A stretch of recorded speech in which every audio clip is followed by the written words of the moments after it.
Un zeste d'info.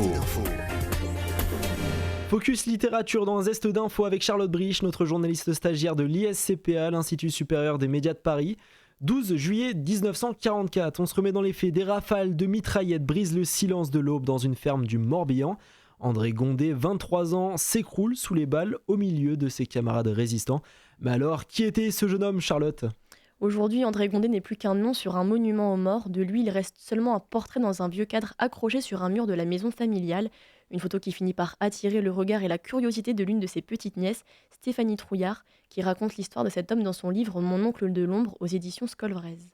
Alors en fait, ça a commencé par une passion qu'a mon père, la généalogie.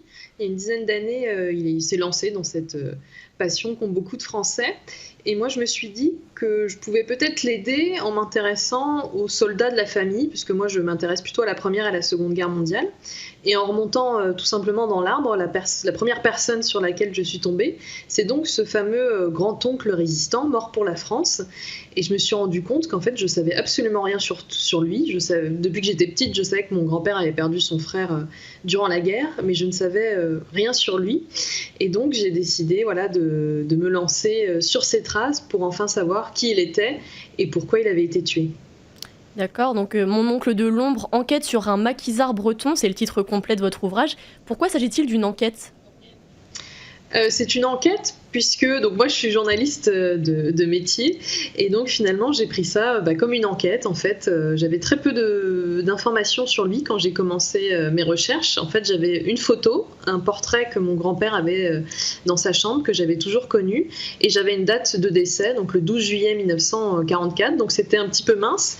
Et finalement, en me lançant sur ces traces, ça a été un petit peu comme une enquête policière en quelque sorte, parce que mon grand-oncle a été tué au cours d'un massacre avec ses camarades résistants et des parachutistes de la France libre.